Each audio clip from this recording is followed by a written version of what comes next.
Hello, hello. Welcome to episode 8 or episode 9? What episode is it? Episode 9 of the PvA Nightly Rundown. I am your host, Luke Croft. Things are getting back to normal slowly but surely. Um, I have had a tremendously long week. And so before we get into anything, I want to just say if you're looking for the latest episode of PvA Radio, you can find it over on YouTube right now. I have not had a chance to pull down the audio and get it uploaded to our podcast services. I will do that as soon as the stream is over tonight. Things will be good to go tomorrow morning for you to listen to the latest episode. And so last night, it was no joke, a 3-hour episode. So, hella long. Very, very long episode. Um, let's see. How exactly? 2 hours and 47 minutes. 46 minutes, 55 seconds. So, tremendously long. We unpacked all of E3, all of the major conferences, and we didn't talk all of the announcements, but we talked many of the announcements and gave our reactions. We graded each of the conferences. We went over our predictions. And so, yeah, just a jam-packed episode, but it went till about 12:30 last night, and I had to wake up at 7:30. Well, 6:30 for work to be signed in at work at 7:30. So, sorry I'm a little behind. It will get taken care of. My camera's a little. Here we go. Here we go. There we go. It was a little something that had happened and got shifted off. I think maybe my chair might be a little lower.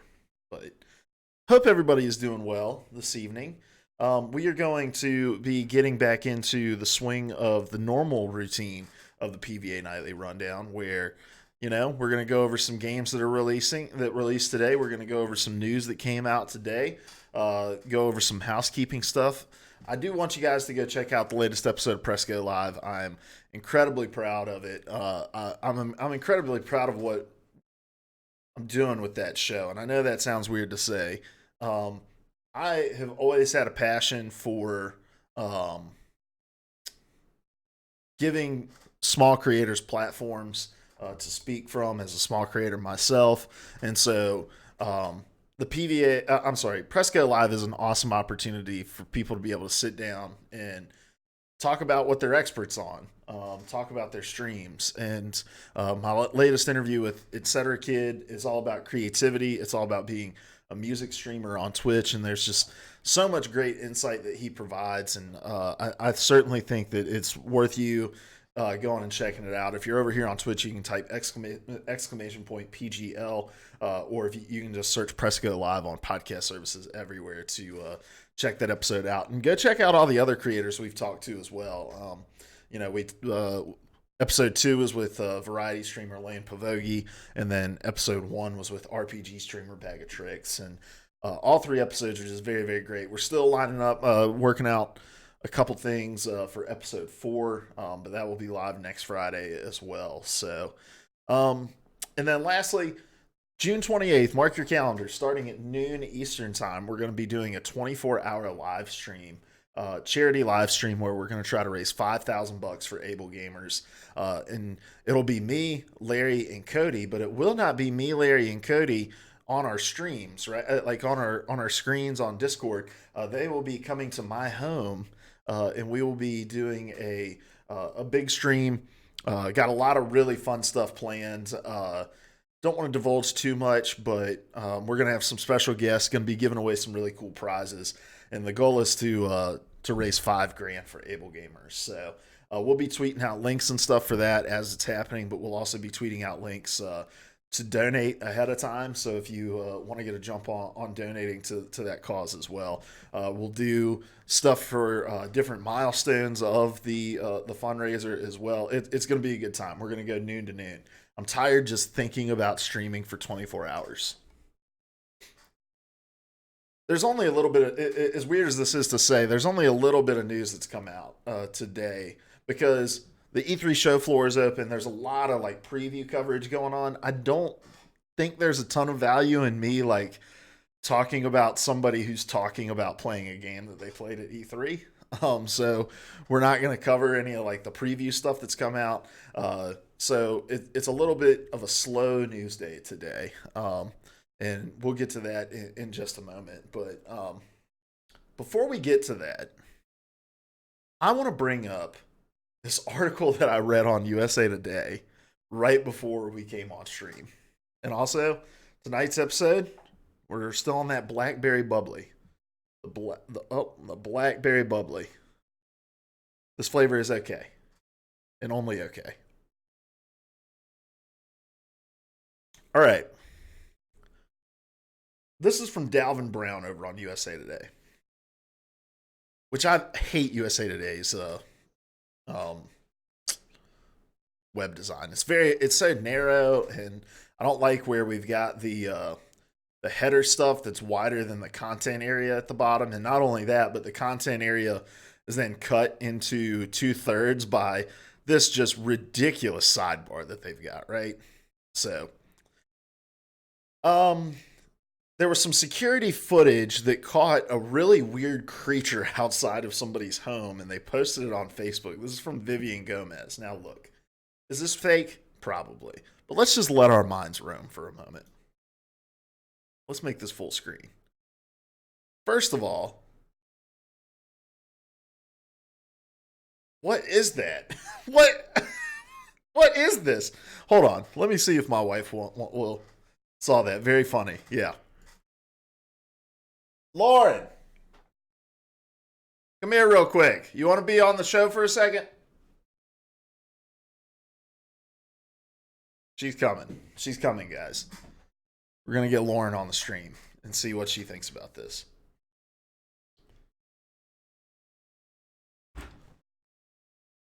You want to be on the stream for a second? Watch this video with me? All right. She's coming in. You got to close the door so that the green screen goes away. People said it does look like Dobby from Harry Potter. They make that joke in the USA Today article as well. You going to lean down here? Oh, I actually have to I mean, for the people. All the people? Yeah, well, I mean, Mad Brock's here. It's just Ryan Broken Bro. Oh. Or, it's Ryan. No last name. Hi, Ryan. All right, so this is some security footage posted by Vivian Gomez on Facebook. I saw this on Reddit. What is this thing? And why does Dobby do the chicken dance when he comes out? I have no idea. He says, hi, long time no see. He does a little chicken dance right before he... Like, is this the weirdest walk of shame ever caught on tape here?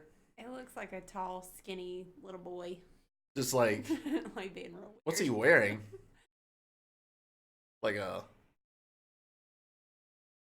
We gotta get to the bottom. It looks like he's tied his shirt on his head. But is he like wearing a bodysuit, or is he like? I think that's just body. Or, well, no, it's just like. Is this just a tall, lanky kid? That's just underwear. That's just underwear. It's just underwear. Yeah. It's just a little kid in underwear wearing it. The more you watch it, the more it's not as weird looking. I mean, it's still weird looking. Les says it's rock. I wasn't gonna say it. Maybe.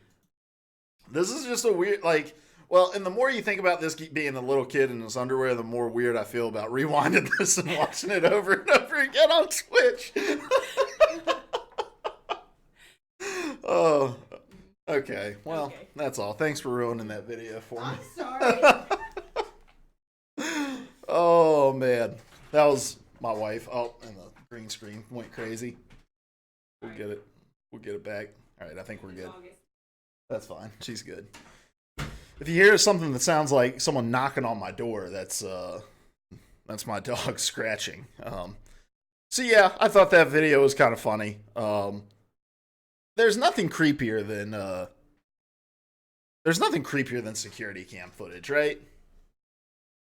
Maybe one day we'll just sit here and watch creepy stuff caught on security cameras. But that day is not today, guys. I just wanted to open with that because I thought it was funny. All right, let's we got housekeeping out of the way. We got Dobby out of the way. Let's jump into the games that are releasing today. If you guys want to keep up with the show notes, exclamation point show notes in the chat. We'll give you the link to the document that I'm working off of here. Here are all the games that are released today. We have Doodle God Evolution on the Xbox One, Depixition for PC and Mac, Superstar Hero on PC and Mac, Pum on PC, HeroOfMetal Episode 1 on PC, Animal Notes on PC, and then this is super random, Leisure Suit Larry Wet Dreams Don't Dry on Switch. There's still is this a remaster of an old Leisure Suit Larry game, or are they making new Leisure Suit Larry games? I think this is a remaster. Wet Dreams Don't Dry sounds familiar. Then Enchanted in the Moonlight, Kiryu, Chikage, and Yukinojo on Switch, and then Enchanted in the Moonlight, Miyabi, Kyoga, and Samon on Switch. Please Don't Touch Anything Classic on Switch, and Radiation City on Switch, and PlataGO Super Platform Game Maker on Switch. Mad Brock says, wow, adult game on Switch. It's really interesting seeing the change in Nintendo's approach over the last few years. When I was working at GameStop, it was the Wii U days, Wii U 3DS, and there was an M-rated game that came out on the 3DS that was rated M for, I don't remember the specific game that it was, but it had like sexual content in the game.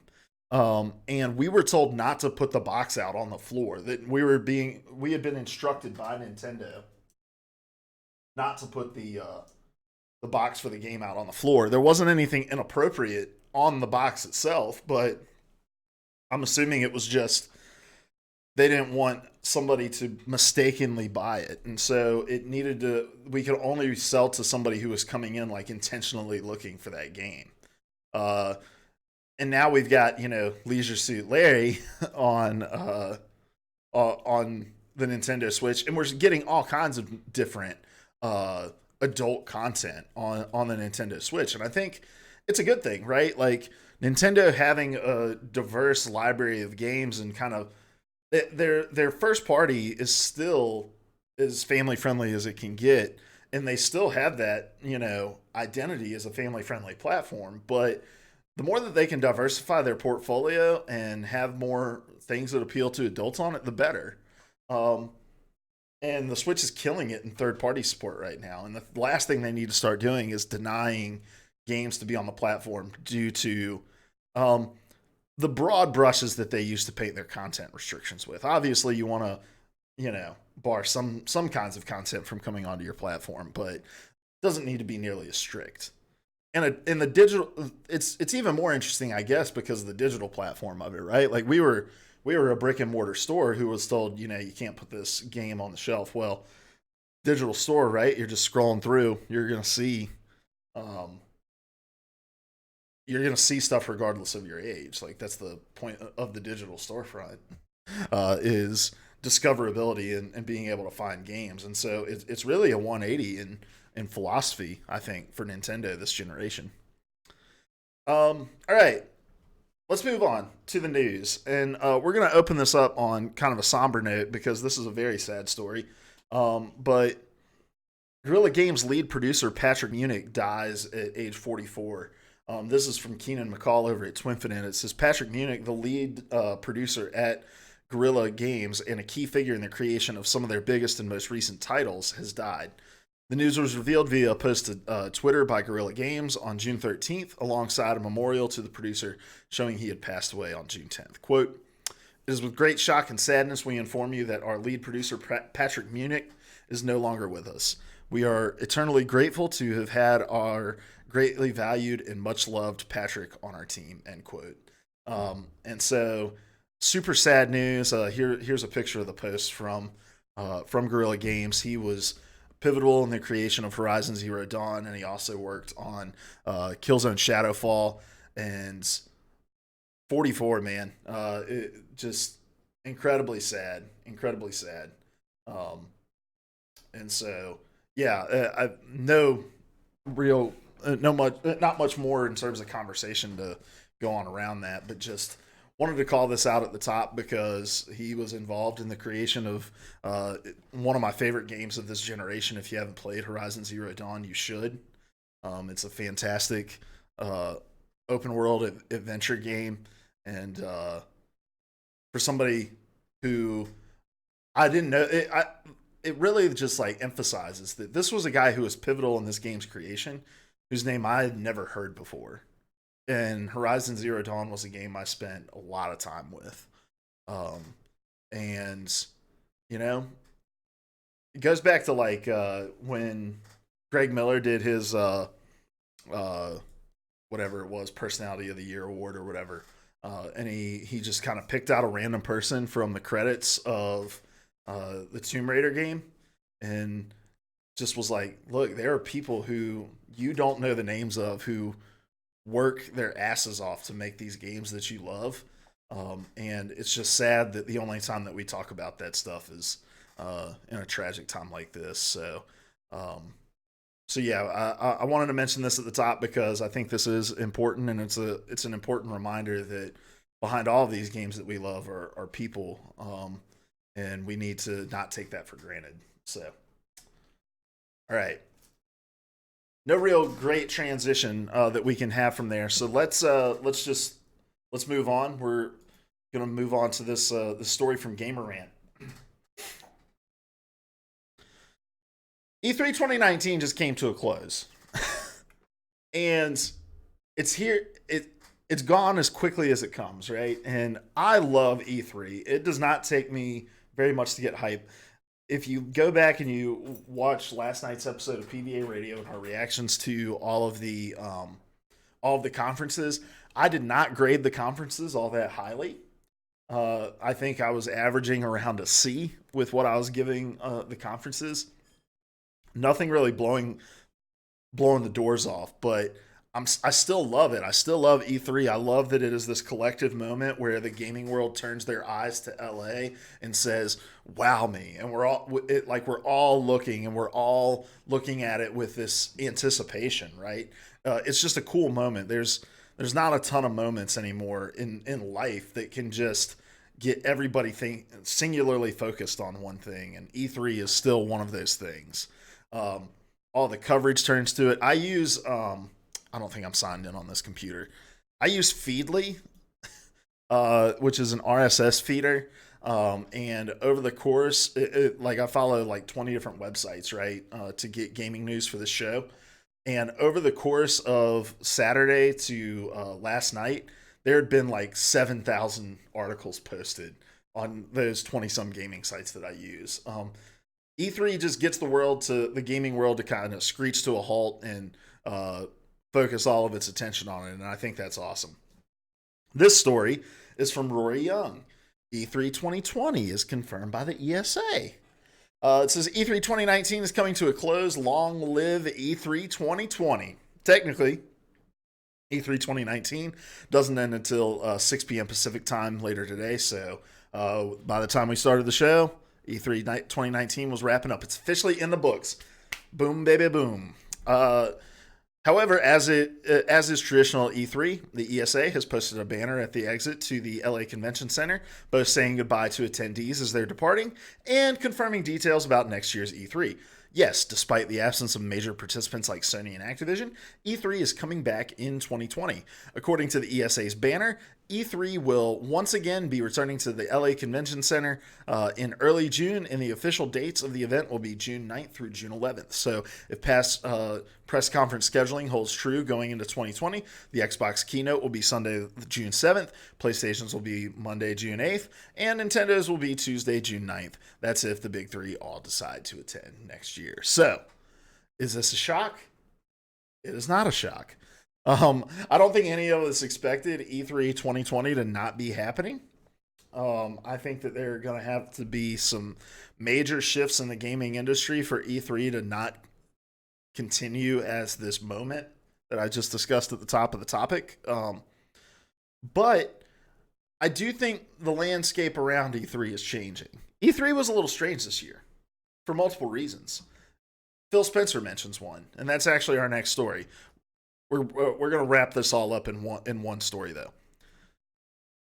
Phil Spencer says E3 is not as good without Sony. This is from Dalton Cooper over on Gamerant. It says, ever since the launch of the original Xbox, Microsoft has arguably been Sony's chief competitor in the video games industry. Yada, yada, yada, bury the lead. I use Gamerant and I don't understand why, because every time we use a Gamerant story, I always complain about them burying the lead. Because here it is in the second paragraph. Phil Spencer appeared on Giant Bomb's E3 2019 live stream yesterday, where he discussed Sony skipping the show. Quote, I wish Sony was here. E3 is not as good when they're not here, end quote. Besides being the head of Xbox, Spencer is also on the board of directors for the Entertainment Software Association, which is the entity that runs E3. So it makes sense for him to want the event to be as big as possible. Phil Spencer plays it so cool, guys. Like, I don't know, man. I am so impressed with what Phil Spencer has been able to do this console generation, given the abysmal launch that the Xbox One has had. He has really redefined what Xbox is. He has defined a really clear direction for what the future of Xbox is. And he, I think, is not single-handedly, but I think he is a figurehead in the tearing down of the walls between these console platforms, these consoles and these platforms. Most notably between them and the Nintendo Switch, but there are bricks coming out of the wall between PlayStation and Xbox as well, between their strategic partnership, certain games getting cross-platform support, including the newest Call of Duty. And I think that Phil Spencer deserves a lot of the credit for that. And I think that he just plays these things so cool when he's asked these questions. And I think he really honestly just believes in a rising tide lifts all boats. A healthy Sony means a healthy gaming industry, which means there's more potential to take advantage and find success with Xbox. And so I don't think this has as much to do with him just, oh, I'm a part of ESA, I want this event to be huge. I think he really honestly believes like Sony just makes things better. And it's not because they're better or worse than any other platform, but it's just having the whole family here. You know, it's like when I'm one of 5, right? I've got 4 siblings. I've got an older brother, 2 older sisters, a baby sister. And, you know, back in the day, holidays would roll around. Everybody came into town. My older siblings would come over for dinner for Thanksgiving with their spouses, and me and my little sister would be there. But now that we're older, right? My sister lives middle of the country, like we're all married, we have in-laws, and so like I can't remember the last Thanksgiving where we all actually came together, but it's always better when we do, right? And I think that that's E3. E3 is always better when all the kids come home, when you got your Microsoft, when you got your Sony. And so E3 felt weird this year without Sony. You know, Square Enix kind of came into that space and talked to us about Final Fantasy for like 17 hours. But it was still like, man, I wish we would have seen the weird, like, Sony's been so quirky and weird at E3 over the last few years, you know, like, oh, we've got the live orchestra to talk about God of War, or we're going to switch venues midstream, like, and as weird as that was, it was just like that's Sony's personality with these things. They go really, really big. And so I'm excited about E3 2020. E3 2020 is going to be an interesting place. It's going to be a lot like E3 2013, where everybody's coming looking for more information about new hardware, looking for game announcements on the new hardware, looking for demos of the new hardware. And as disappointed as I was in Xbox's messaging regarding next gen at E3 2019, E3 2020 is going to just be drinking from a fire hose when it comes to information about the next generation. Because we're going to be 4 or 5 months away from the release of the next of the PS5 and the next Xbox, the Xbox One Next. I don't know if you can hear that. My cats are angry at one another outside the door.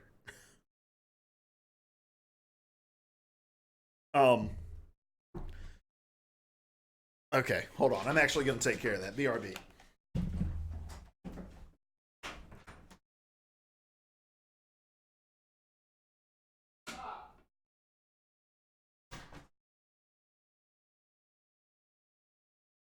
Yep.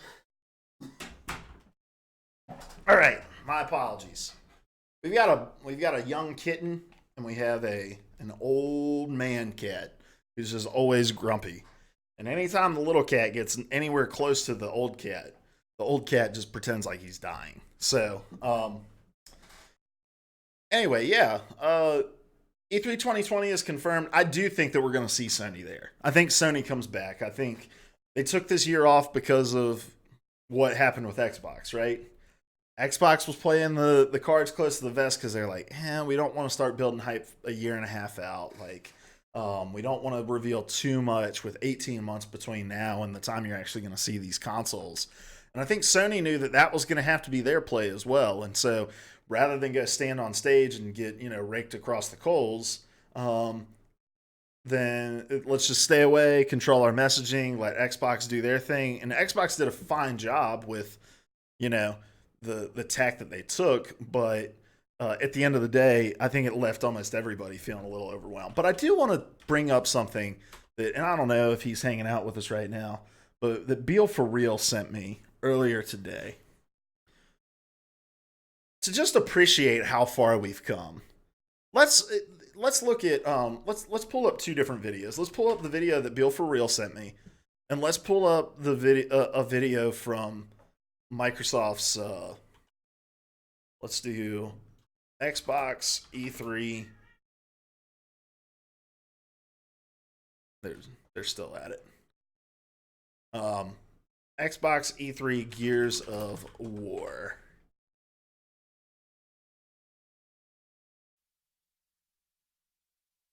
Let's see. Okay. All right, cool. Here's the first video. And then I want to pull up the second video as well. As far as for some of you that can't attend the entire performance or the presentation, what is going on? Let me pause it. Exit at the back of the room. Any noise that you make in the room will be broadcast. Of course, it's not gonna. Let me see if I can find it on here. Sorry, I'm a little frazzled. The cats and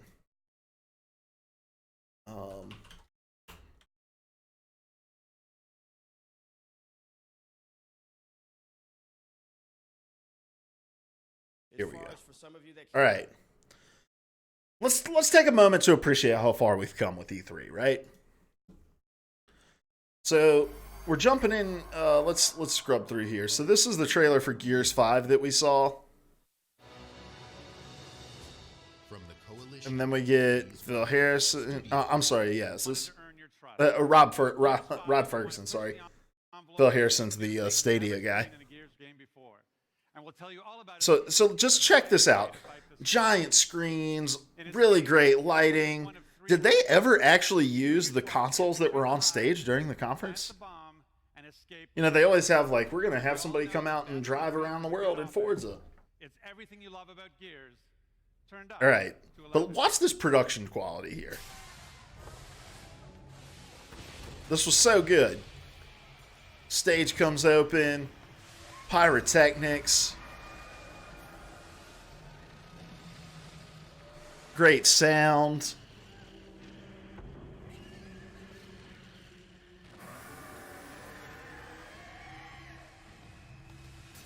And then watch this. We're taking a camera down there, baby. They could have done more with this moment, but it's still cool. Still really cool production value. All right? So this is what we got this year from Xbox. Looks awesome. Let us not forget that less than a decade ago, this is what E3 looked like. As far as for some of you that can't attend the entire performance or the presentation, I just ask for you to exit at the back of the room. Any noise that you make in the room will be broadcast on the internet live. So be conscious of that. If not, you might end up on the internet in a sound at least, and we don't want that to happen. So please, yeah, you don't want to do that. This is Konami. 2010 Konami E3 press conference. This is Konami's E3. I don't know how much of this we're going to watch, but this is great. This is fantastic. So this guy just comes walking out of the crowd. There's no backstage. There's no green room, really. He just walks out of the crowd and he comes up.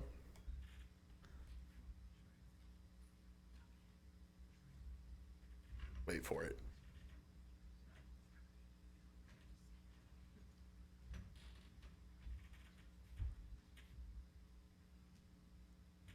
Can we roll the trailer, please?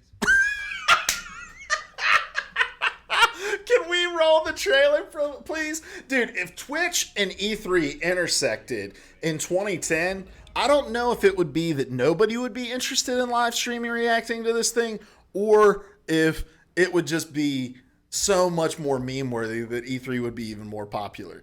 So they tried to roll the trailer and they got an error message. All right, here we go. Here's some more cringe.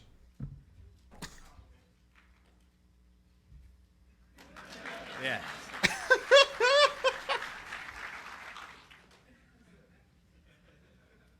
Hello everyone. 今日は、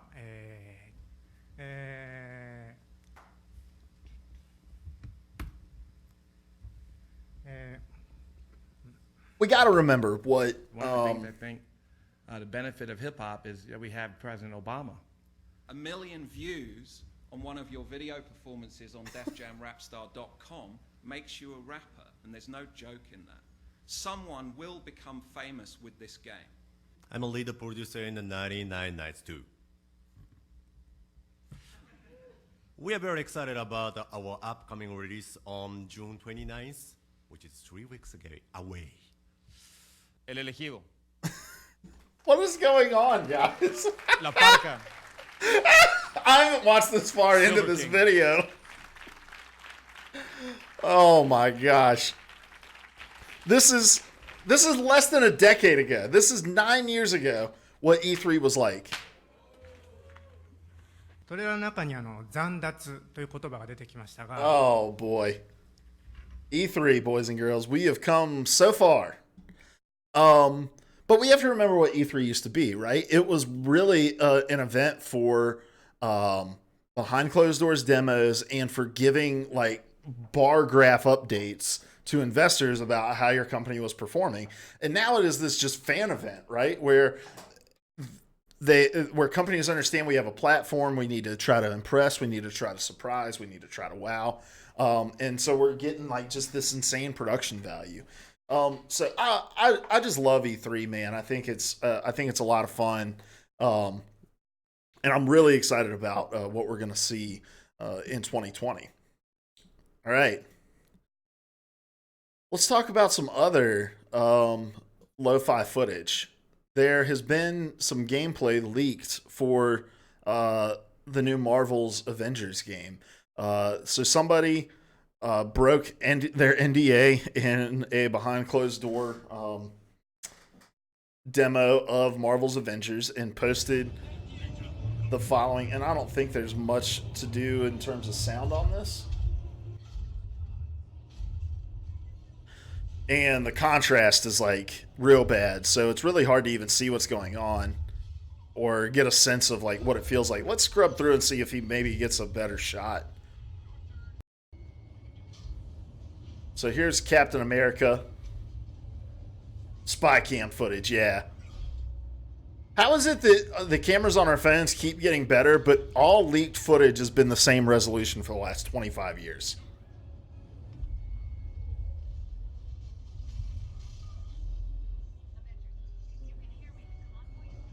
So one of the things you'll notice, let me scrub through it and see if I can find it. Bigfoot quality. That's right, man. Look, and all that idea of like, oh man, we'd have a much clearer picture of Bigfoot if he was real right now. Like, just look at this. Like, this dude's probably on an iPhone XS Max shooting this terrible quality footage.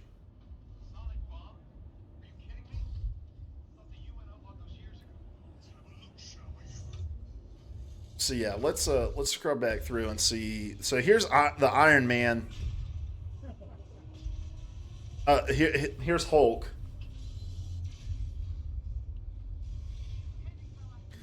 One of the cool things that I really like about the camera work that you can tell, the camera work in the game, not the camera work from the guy in the audience, is when there's intense action and like close-up action, it plays with the zoom on the character that you're playing with. It's not a fixed distance of the camera behind the shoulder.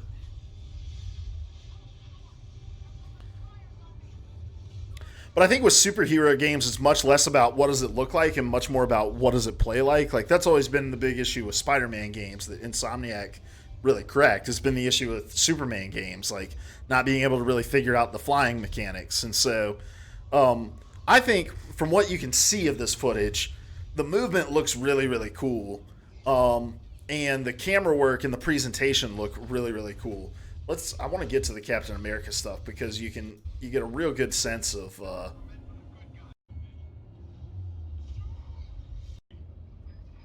here we go. You get a real good sense of the way that they use the camera in action. Well, not a real good sense. You get a better sense. So see how it zooms in on these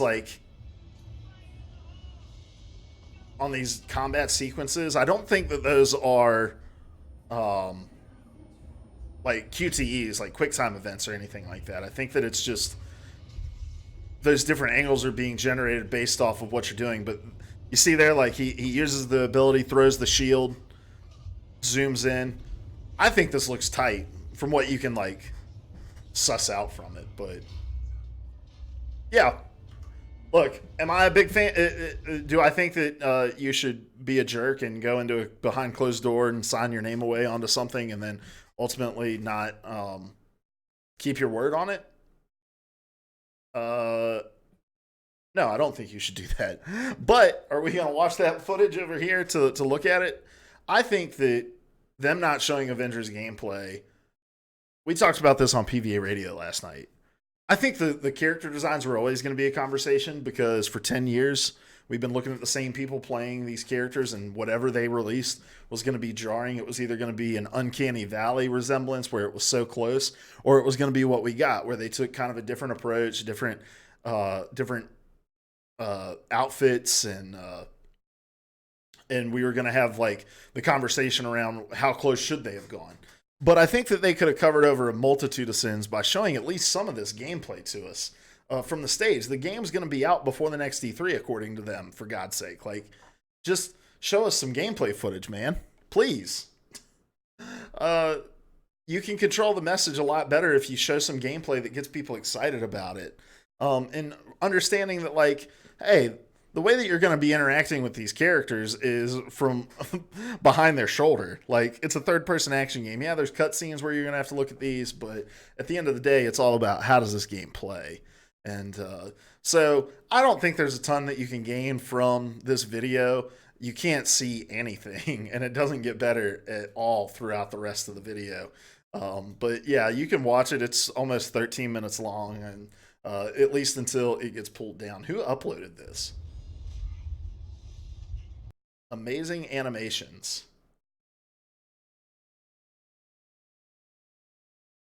So he says, this is from Amazing Animation, who says, personally, I don't think the gameplay is anything we haven't seen, and the animations are stiff.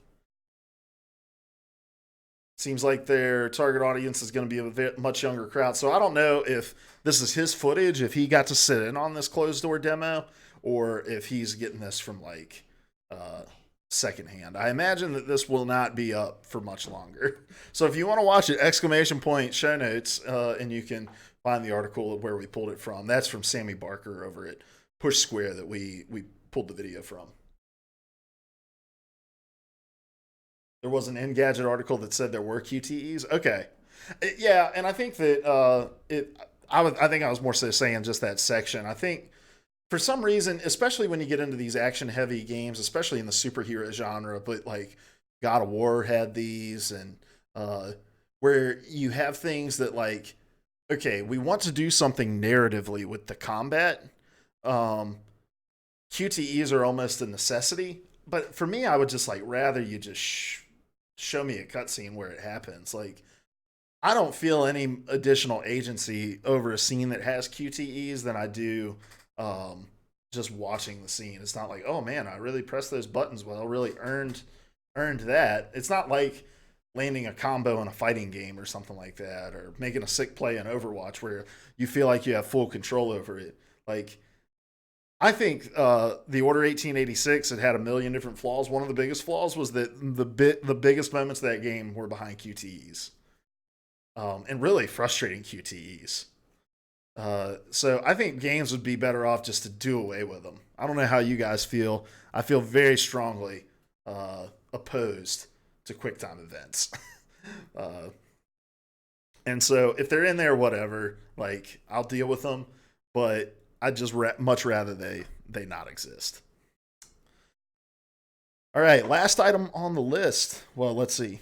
I'm not a fan of them either. Dying Light did that also with the final battle, and that really sucks, man. Like, there's so many games that do it where, like, you're fighting the final boss and you got the health down to a sliver. The original God of War games were terrible about this. Like, you fight this boss, you're using all your abilities, you're feeling like, man, I am powerful.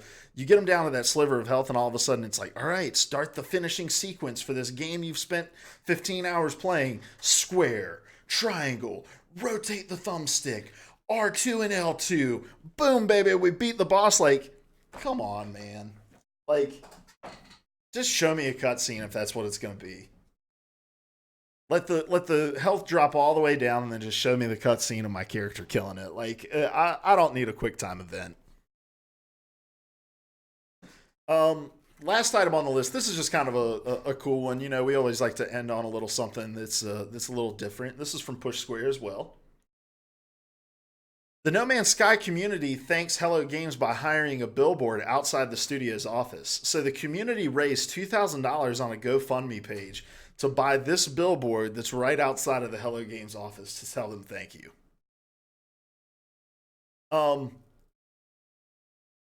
I've said enough words to last a lifetime about No Man's Sky. And I think that they have officially paid their dues. And they have worked they could have easily been like, all right, we're going to take the Sony money and run. We're going to just, all right, that was a failure. On to our next thing. Let's go work on a smaller title. But they have really stuck with this game with no indication of them moving on to another project or, you know, reveal of what they're going to be working on. No even real talk about, oh yeah, we've got something else in the pipeline. I don't even think. They have really buckled down and said, we are going to right the ship that we released from port with holes on holes on holes in it, you know? And so for them to come out and say, for the community to come out and say, look, we're going to do this cool little gesture. It's $2,000 to just put this thing up and to thank them not only for the game that they've created, but the work they've done and making sure that the game isn't just left abandoned. And they've created something really cool. Like, we see a lot of stories about shitty things that the gaming community does. We need to highlight more of these stories, right? Like, this is just a really, really cool gesture. I'm all about this. All about it. All right. Short show today, guys. And I'm actually going to be cutting the stream here because my wife is about to be gone for the next 10 days. Because she's going to go visit her aunt and uncle on the other side of the country. So she takes a trip out there every summer. So she's going to be leaving tomorrow morning. I've got to work tomorrow. So I'm not going to stay up too late playing games. Everything's going to go back to normal next week, probably even longer streams next week because Lauren will be out of town. And then I'll be streaming over the weekend as well since she won't be here either. So I appreciate you guys tuning in. This has been the PvA Nightly Rundown every single weeknight starting at 9 p.m. over here on twitch.tv/PvA Radio. All the episodes of the podcasts are going to be up tomorrow, the new episode of PvA Radio, and then we'll push this video over onto YouTube as well. Guys, remember, tune into this show so that you don't look like a freaking moron at the water cooler when somebody's like, I don't even think E3 2020 is going to happen. And you can be like, well, they officially confirmed it, and the reason I know that is because I watched the Nightly Rundown. So until next week, guys, we love you. Goodbye.